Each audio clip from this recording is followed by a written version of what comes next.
दोस्तों, पेंशन को लेकर के 12 जनवरी 2024 को भारत पेंशनर समाज की तरफ से एक बहुत ही जबरदस्त चिट्ठी भेजी गई है, जिसमें जो उन्होंने एड्रेस किया है ये चिट्ठी ऑनरेबल प्राइम मिनिस्टर को, honourable minister for finance doctor Jitendra Singh, the honourable MOS independent charge PMO India के लिए, और कई महत्वपूर्ण पॉइंट्स को इन्होंने रखा है।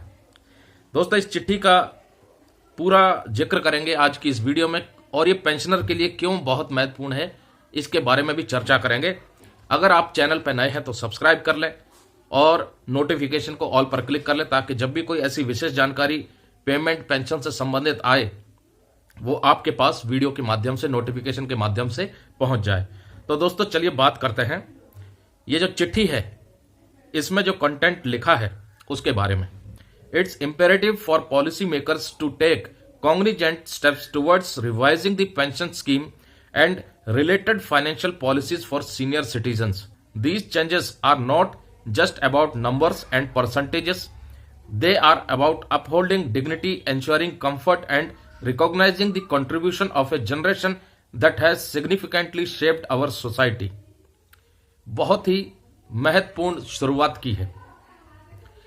इसमें बताया गया है कि पॉलिसी मेकर्स को अब स्टेप लेने चाहिए पेंशन रिवीजन के लिए, और जो फाइनेंशियल पॉलिसी है सीनियर सिटीजन की उनके संबंध में ये जो चेंजेस हैं ये केवल नंबर और परसेंटेज से मतलब नहीं है।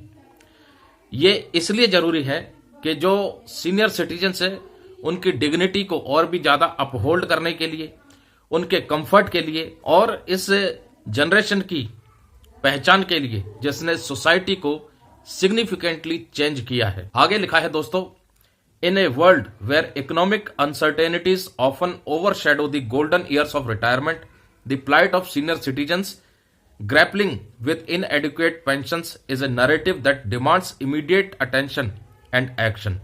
The recommendation by the Tata Economic Consultancy Services to the 5th central pay commission as well as landmark Supreme Court pronouncement in DS Nakara versus Union of India highlighted a critical shortfall in the pension system that is yet to be adequately addressed.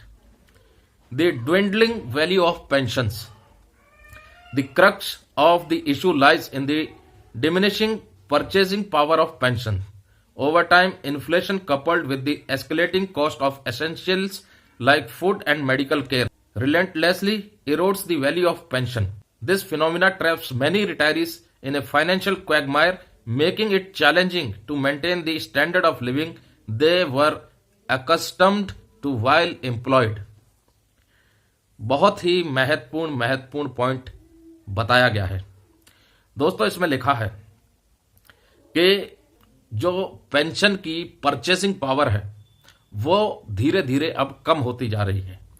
क्यों कम होती जा रही है? क्योंकि महंगाई बढ़ती जा रही है, और जो एसेंशियल चीजें हैं जैसे कि खाने पीने की और उससे भी ज्यादा मेडिकल केयर, ये भी अपने महंगाई के हिसाब से उसी स्तर पर बढ़ रही हैं, और जिसकी वजह से जो पेंशन है वो कहीं ना कहीं बहुत कम हो जाती है, और एक बहुत बड़ा चैलेंज हो जाता है अपने स्टैंडर्ड ऑफ लिविंग को मेंटेन करने के लिए, जो कि वो उस समय फेस किया करते थे जब वो सर्विस के दौरान थे। यानी सर्विस के दौरान जो चैलेंजेस वो फेस कर सकते थे वो चैलेंजेस वो रिटायरमेंट के बाद फेस नहीं कर सकते, क्योंकि जो परचेसिंग पावर है पेंशन की वो बहुत कम हो जाती है और चीजें महंगी होती जा रही हैं। साथ में खाने पीने की और मेडिकल केयर, इसमें जो सबसे बड़ा खर्चा आ रहा है ये बहुत बड़ा चैलेंज है। दोस्तों, अगला जो पॉइंट है वो और भी महत्वपूर्ण है, और उसमें कई महत्वपूर्ण चीजों के बारे में बताया गया है। 5th पे कमीशन से संबंधित मुद्दों को भी बताया गया है। चलिए थोड़ा इसको विस्तार से समझ लेते हैं। The recommendation and reality. TECS in its consultation with the 5th Central Pay Commission astutely pointed out that a pension amounting to 67% of the last pay drawn salary is necessary for a retiree to sustain their pre-retirement standard of living. However, the ground reality falls short, with pensions currently pegged only at 50% of last salary drawn. The gap is not just a statistic, it represents A tangible decline in the quality of life for countless senior citizens। बेहतरीन क्या point है दोस्तों। TECS जो कि एक consultancy service है, उसने अपने कंसल्टेशन में फिफ्थ सेंट्रल पे कमीशन के साथ जो कंसल्टेशन हुआ था उसमें पॉइंट आउट किया था कि जो पेंशन है वो 67% के हिसाब से नेसेसरी है एक रिटायरी के लिए, ताकि वो अपने लिविंग स्टैंडर्ड को प्री रिटायरमेंट जैसा ही बना सकता है। लेकिन जो ग्राउंड की रियलिटी थी वो छोटी पड़ गई और 50% पेंशन उसको लास्ट पेड राउंड के हिसाब से मिलती थी, और ये गैप जो है डिक्लाइन कर रहा है क्वालिटी ऑफ लाइफ को, जो वो सीनियर सिटीजन्स हैं खास करके उनके लिए बात की जा रही है। आगे लिखा है टैक्सेशन के बारे में भी लिखा है, डबल एज स्वॉर्ड यानी दो धारी तलवार। जो अगली सिचुएशन है यानी taxation of pensions. While old age relief in income tax exist, it's insufficient to bridge the widening gap caused by inflation.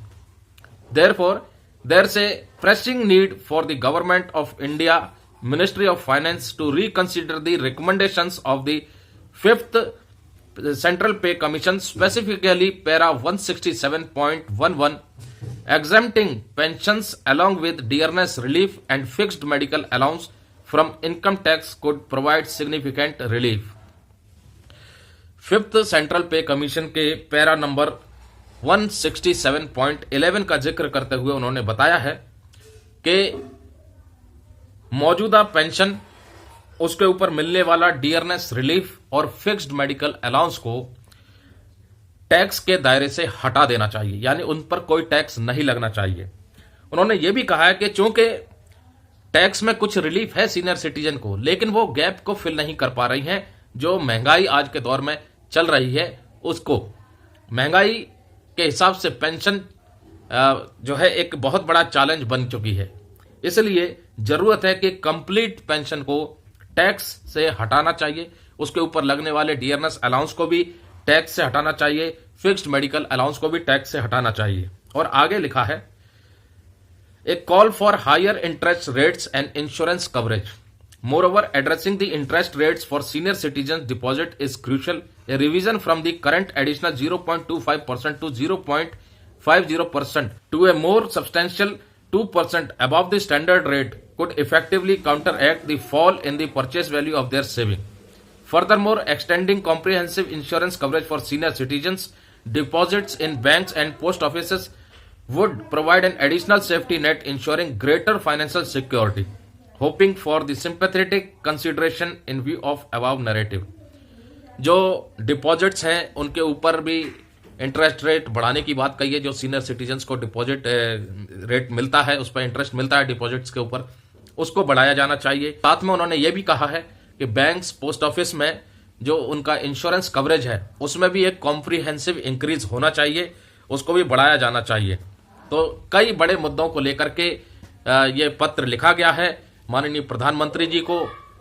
इसमें हर एक महत्वपूर्ण पॉइंट का जिक्र किया है कि पेंशन जो है वो एक बहुत बड़ा चैलेंज बन गई है आज की महंगाई के दौर में, क्योंकि पेंशन पूरा वो गैप फिल नहीं कर पा रही है क्वालिटी ऑफ लाइफ का जो सर्विस के दौरान एक एम्प्लॉय को मिलता था। उन्होंने 5th सेंट्रल पे कमीशन का भी अच्छे तरह जिक्र किया, जिसमें कि उन्होंने बताया कि लास्ट पेड राउंड का 67% पेंशन के रूप में मिलना चाहिए था, जो कि 50% पर हो गया, और ये उस चीज को, उस गैप को फिलअप नहीं कर पा रहा। मतलब पेंशन और पेंशन से परचेसिंग पावर आज के मौजूदा इन्फ्लेशन के दौर में वो नहीं हो पा रही है। तो कहीं ना कहीं कुछ सुधार पेंशन को लेकर के भी होने चाहिए, और साथ में जो विभिन्न इंटरेस्ट रेट डिपॉजिट्स पर सीनियर सिटीजन्स को मिलते हैं उसमें भी बढ़ोतरी होनी चाहिए, और जो सीनियर सिटीजन्स के लिए इंश्योरेंस कवरेज बैंक्स और पोस्ट ऑफिस में भी है, इंश्योरेंस कवरेज बढ़ना चाहिए। तो दोस्तों, चिट्ठी निकल चुकी है प्रधानमंत्री कार्यालय में,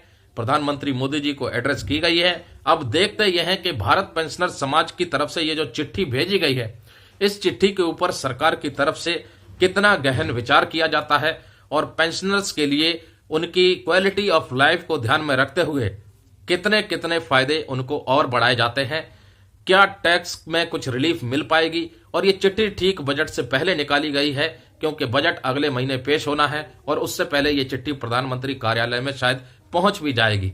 तो उम्मीद कर सकते हैं कि टैक्सेशन को लेकर के कुछ राहत जरूर मिल सकती है बजट में। इस उम्मीद के साथ रखते हैं दोस्तों। चैनल पर नए हैं तो सब्सक्राइब जरूर कर लें और वीडियो अच्छी लगी हो तो लाइक जरूर कर दें। इस वीडियो को शेयर करें ताकि और भी लोगों को इस महत्वपूर्ण जानकारी के बारे में पता चल सके। जय हिंद, जय भारत दोस्तों।